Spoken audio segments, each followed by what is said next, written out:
আকাশবাণী আগরতলা। স্থানীয় সংবাদ পড়ছে চন্দন লেখাপাল।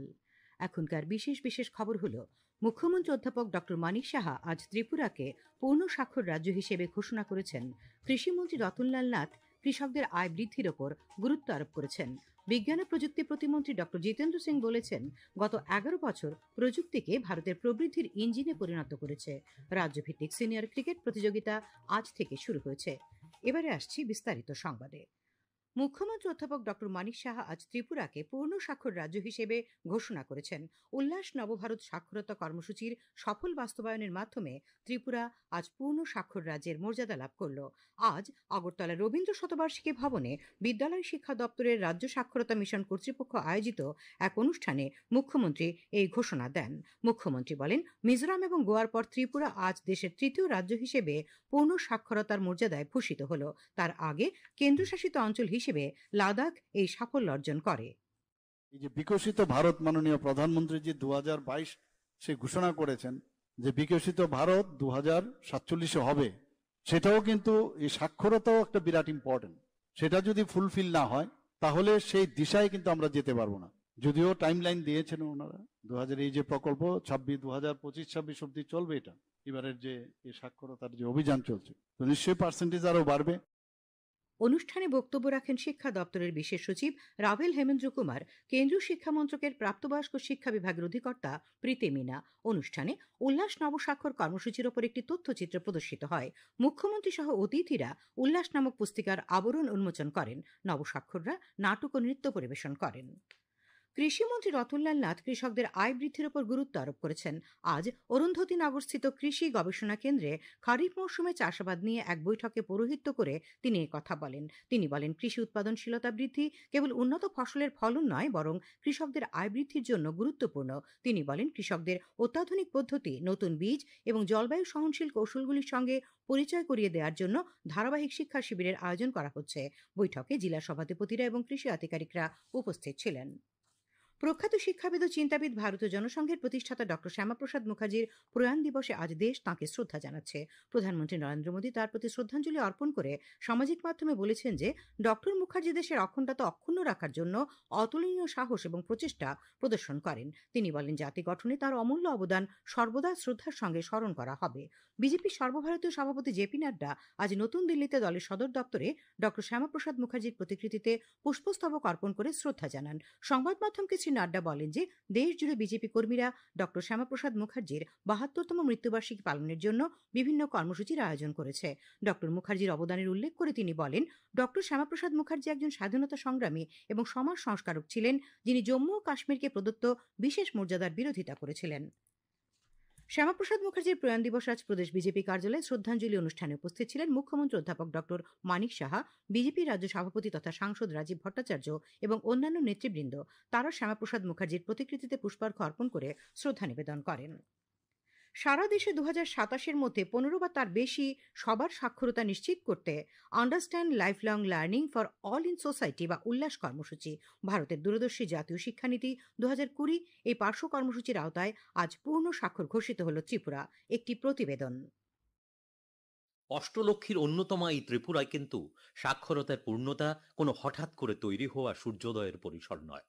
ইতিহাসের পথ বেয়ে 1961 থেকে 2011 পেরিয়ে 2022 ও এর পরের আজকের উল্লাস নবভারত সাক্ষরতা কর্মসূচিতে অসামান্য সাফল্য অবশ্যই এক নতুনতর অভিজ্ঞতা। অর্থাৎ শুধু নাম লিখতে বা পড়তে পারাতেই সীমাবদ্ধ থাকলো না।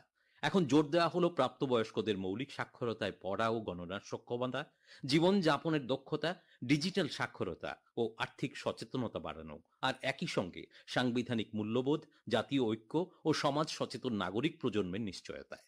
এভাবেই 2023-এর 18ই মে প্রথম রাজ্য স্তরের সভা এবং তারপরে আর পিছু ফেরা নয়। পূর্ণ সাক্ষরতার ঘোষণায় 95% নিরিখকে ছাপিয়ে গিয়ে আজকের ঐতিহাসিক মুহূর্ত তৈরি হলো রাজ্যের মুখ্যমন্ত্রী অধ্যাপক ডাক্তার মানিক সাহার রিমোট কন্ট্রোল বাটনের ডিজিটাল ঘোষণায়। উল্লাসমুখর সাক্ষরতার আলোর দীপ্তি ছড়িয়ে ত্রিপুরা তৃতীয় রাজ্য হিসেবে গোটা দেশকে পথ দেখালো আজকে শিক্ষা দপ্তরের অনন্য বর্ণালী অনুষ্ঠানের আয়োজনে, যেখানে নাটকে ধামাইল নাচে উচ্ছ্বাস ছড়ালেন নবস্বাক্ষরেরা। সংবাদ কক্ষ থেকে সুমন ভট্টাচার্য, আকাশবাণী আগরতলা। খবর প্রচারিত হচ্ছে আকাশবাণীর আগরতলা কেন্দ্র থেকে। বিজ্ঞান ও প্রযুক্তি প্রতিমন্ত্রী ডক্টর জিতেন্দ্র সিং বলেছেন যে গত ১১ বছর প্রযুক্তিকে ভারতের প্রবৃদ্ধির ইঞ্জিনে পরিণত করেছে। নতুন দিল্লিতে ১১ বছরের বৈজ্ঞানিক সাফল্যের বিষয়ে এক সাংবাদিক সম্মেলনে ডক্টর সিং বলেন, ২০১৪ সালে মাত্র ৫০টি বায়োটেক স্টার্টআপ ছিল, বর্তমানে তা ১০,০০০-এরও বেশি হয়েছে। বৈচিত্র্যের মধ্যে ঐক্যে ভারতের শক্তির উপর জোর দিয়ে তিনি জীববৈচিত্র্যকে সুস্থায়ী উন্নয়নের জন্য বিশেষ সম্পদ হিসেবে অভিহিত করেন। ডক্টর সিং একটি নতুন ভারত গঠনে বিজ্ঞান, উদ্ভাবন এবং প্রশাসনিক সংস্কারের গুরুত্বপূর্ণ ভূমিকার কথা বলেন। Last 11 years turned technology as the engine of India growth story. And that's there for anyone to see with evidence. Also, the last 10 years turned India into a technology leader rather than a technology follower. And thirdly, the last 10 years also saw India coming out with global best practices for others to follow instead of waiting to adopt the best practices. রাষ্ট্রপতি দ্রৌপদী মুর্মু বলেছেন যে বিশ্ব জলবায়ু পরিবর্তনের সংকটের মুখোমুখি হচ্ছে এবং স্থায়িত্ব এখন আর স্লোগান নয়, বরং একটি প্রয়োজনীয় বিষয় হয়ে দাঁড়িয়েছে। নতুন দিল্লিতে institute of cost accountants of ইন্ডিয়ার জাতীয় ছাত্র সমাবর্তন ২০২৫-এ ভাষণ দিতে গিয়ে রাষ্ট্রপতি বলেন, শিক্ষার্থীরা তাদের দক্ষতার মাধ্যমে গ্রহের ভবিষ্যতে এক বিরাট পরিবর্তন আনতে পারে। তিনি বলেন, institute of cost accountants of India ভারতীয় অর্থনীতিকে আজ বিশ্বের অন্যতম শক্তিশালী অর্থনীতিতে পরিণত করার ক্ষেত্রে গুরুত্বপূর্ণ ভূমিকা পালন করছে। প্রধানমন্ত্রী নরেন্দ্র মোদী আগামী ২৯শে জুন রবিবার সকাল ১১টায় আকাশবাণীর মন কি বাত অনুষ্ঠানে দেশ বিদেশের জনগণের সঙ্গে মত বিনিময় করবেন। এটি হবে মন কি বাতের ১২৩তম পর্ব। প্রধানমন্ত্রী জনগণকে তাদের সুচিন্তিত চিন্তাভাবনা মন কি বাতে জানানোর আহ্বান জানিয়েছেন। মাইগভ ওপেন ফোরাম এবং নমো অ্যাপে জনগণ মতামত পাঠাতে পারবেন। তাছাড়াও টোল ফ্রি নম্বর 1800117800 নম্বরে কল করে হিন্দি বা ইংরেজিতে মতামত রেকর্ড করানো যাবে। ফোন লাইন এ মাসের ২৭ তারিখ পর্যন্ত খোলা থাকবে। এছাড়াও 1922 নম্বরে মিস কল দিয়ে যে লিঙ্ক পাওয়া যাবে তাতেও SMS করা যাবে। অপরিশোধিত তেলের দাম প্রায় ১% বেড়েছে। সর্বশেষ তথ্য অনুযায়ী ব্রেন্ট ক্রুডের দাম ০.৯% বেশি বেড়ে প্রতি ব্যারেল $৭৭.৭৫ দাঁড়িয়েছে। অন্যদিকে WTI ক্রুডের দাম ০.৯% বেশি বেড়ে ব্যারেল প্রতি $৭৪.৫৫ দাঁড়িয়েছে। ইরানের পারমাণবিক কেন্দ্রগুলিতে মার্কিন হামলার পর দামের এই বৃদ্ধি ঘটেছে। ইরান হরমুজ প্রণালী বন্ধ করার হুমকি দিচ্ছে, যেখান দিয়ে বিশ্বব্যাপী প্রায় ২০% অপরিশোধিত তেল সরবরাহ করা হয়। ফলে ব্যাপক উদ্বেগেরও সৃষ্টি হয়েছে। পরিবহন মন্ত্রী সুশান্ত চৌধুরীর পৌরোহিত্যে আজ সচিবালয়ে রাজ্য সড়ক নিরাপত্তা পরিষদের ষোড়শ বৈঠক অনুষ্ঠিত হয়। উপস্থিত ছিলেন স্বাস্থ্য, পরিবহন, অর্থ দপ্তরের সচিবগণ, পুলিশের মহানির্দেশক, পরিবহন কমিশনার প্রমুখ। বৈঠকে রাজ্যে যান দুর্ঘটনা রোধে এবং রাস্তাঘাট যানজট মুক্ত রাখার বিষয়ে আলোচনা করা হয়। খেলার খবর। ত্রিপুরা ক্রিকেট অ্যাসোসিয়েশন পরিচালিত রাজ্যভিত্তিক সিনিয়র ক্রিকেট প্রতিযোগিতা আজ থেকে শুরু হয়েছে। এলিট গ্রুপের খেলায় নরসিংগড়ের পিটিএ মাঠে সদর ২ উইকেটে মোহনপুরকে এবং মেলাঘরের মাঠে বিশালগড় মাঝপথে না খেলায় উদয়পুর জয়লাভ করে। এদিকে প্লেট গ্রুপের ৪টি খেলায় উদয়পুরের মাঠে সাবরুম ৭২ রানে বিলোনিয়াকে, বিলোনিয়ার মাঠে জিরানিয়া ১ উইকেটে খোয়াইকে, অমরপুরের মাঠে ধর্মনগর ৮ উইকেটে গন্ডাছড়াকে এবং ধর্মনগরের মাঠে আমবাসা ৬ উইকেটে লংতরাই ভ্যালিকে পরাজিত করে। আন্তর্জাতিক অলিম্পিক দিবস উপলক্ষে ত্রিপুরা অলিম্পিক অ্যাসোসিয়েশনের উদ্যোগে আজ সকালে এক র্যালি আগরতলা শহরের বিভিন্ন পথ পরিক্রমা করে। ক্রীড়ামন্ত্রী টিঙ্কু রায়, ত্রিপুরা অলিম্পিক সংস্থার সভানেত্রী পদ্মশ্রী অলিম্পিয়ান দীপা কর্মকার, বিভিন্ন ক্রীড়া সংগঠনের খেলোয়াড়, সংগঠক ও প্রশিক্ষকরা এই র্যালিতে অংশ নেন। ত্রিপুরা ফুটবল অ্যাসোসিয়েশন পরিচালিত ঘরোয়া দ্বিতীয় ডিভিশন লিগ ফুটবল প্রতিযোগিতার আজকের খেলায় ঐকতান যুব সংস্থা জয়লাভ করেছে। উমাকান্ত মিনি স্টেডিয়ামে বিকেলে অনুষ্ঠিত খেলায় ঐকতান যুব সংস্থা ২-০ গোলে নবোদয় সংঘকে হারিয়ে দেয়। আবহাওয়া। আগামী ২৪ ঘন্টায় রাজ্যের উত্তর ঊনকোটি, ধলাই এবং খোয়াই জেলায় বিক্ষিপ্তভাবে বজ্রবিদ্যুৎ সহ ভারী বৃষ্টিপাতের সতর্কবার্তা রয়েছে।